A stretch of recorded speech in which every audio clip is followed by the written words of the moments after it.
Jangan lupa subscribe YouTube channel Metro TV News dan nyalakan notifikasi.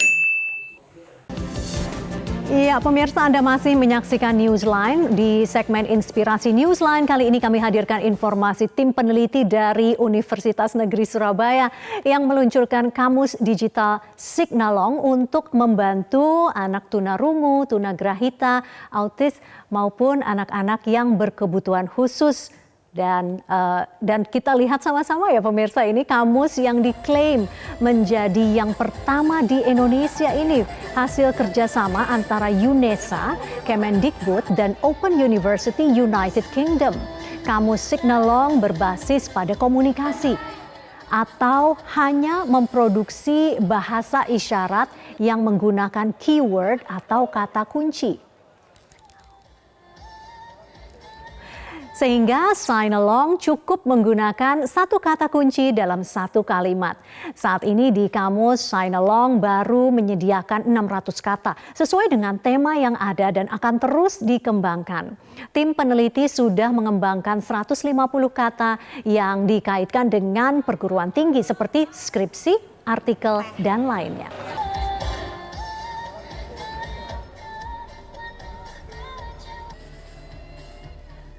Pemirsa, kami sudah terhubung langsung melalui sambungan Zoom dengan Khofidotur Rofiah, tim pengembang Signalong Indonesia. Assalamualaikum, Mbak Fia. Waalaikumsalam warahmatullahi wabarakatuh. Selamat malam. Iya, Mbak Fia, sejak kapan kamus ini dikembangkan dan siapa yang punya inisiatif? Ya, kamus ini atau tepatnya isyarat komunikasi Signalong Indonesia dikembangkan sejak tahun 2012 yang melibatkan berbagai pihak ya, terutama tadi yang sudah disebutkan ada Open University United Kingdom, kemudian ada PKLK waktu itu dari Direktorat dan kemudian dengan UNESA sendiri dan kemudian dicetak tahun 2013 gitu.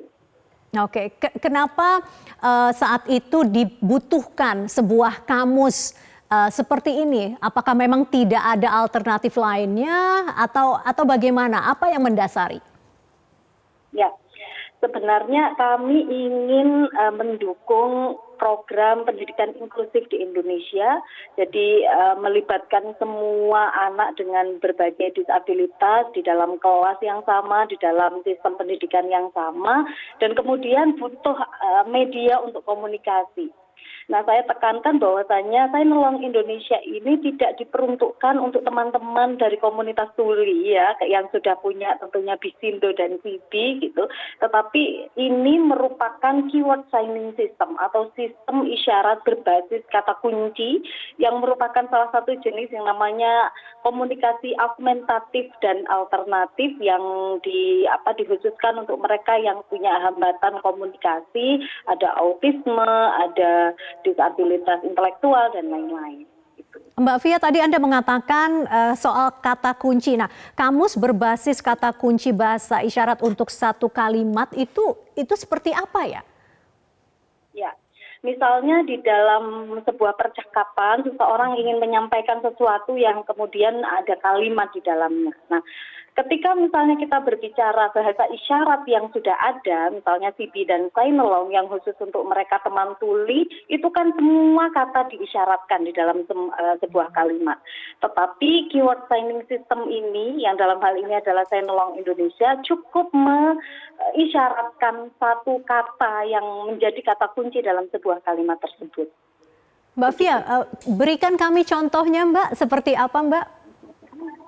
Misalnya nih, saya makan nasi. Nah, ketika itu memakai bahasa isyarat ya, untuk teman-teman tuli ya, itu semua kata diisyaratkan. Tetapi khusus mereka untuk yang misalnya autisme yang dia tidak bisa berkomunikasi secara verbal, maka tidak semua kata itu diisyaratkan. Hanya satu kata saja menjadi kata kunci. Misalnya makan atau nasi, nah semacam itu. Oh, oke. Jadi tidak kalau yang dari kata kamus boleh di browsing yang dari kamus, kita mau lihat dari kamus misalnya tadi kan saya mau makan nasi begitu ya. Nah mungkin tolong dipilihkan Mbak Via yang mana nih yang kita pelajari dan akhirnya Soalnya memang ibu, relevan dengan ya. kata kunci. Nah itu ibu, oke. Ibu Kemudian itu menggunakan ibu itu menggunakan satu tangan begitu yang menunjukkan Iya. huruf I gitu ya sebagai penanda ibu begitu. Kemudian mandi itu seperti kita memegang sabun ya. Mandi itu kan Iya. sangat sesuai dengan kultur kita ya, mandinya pakai sabun batang, tidak kemudian seperti itu. Oke, boleh lihat satu contoh lagi mungkin dari kamus Sinalong. Karena kamusnya menarik ya. Sayang sekali saya tidak punya kopinya. Nah, oke, berwudu begitu ya. Ini adalah berwudu ya. Berwudu itu kan sangat Indonesia ya. Jadi kami mengembangkan dengan kultur atau budaya yang kami sesuaikan dengan Indonesia. Misalnya berwudu. Berwudu seperti ini. Jadi isyarat-isyaratnya itu sangat sederhana dan siapapun pasti akan tahu kalau ketika begini itu adalah berwudu, nah semacam itu. Oke. Nah, bagaimana dengan respon dari teman-teman istimewa yang berkebutuhan khusus?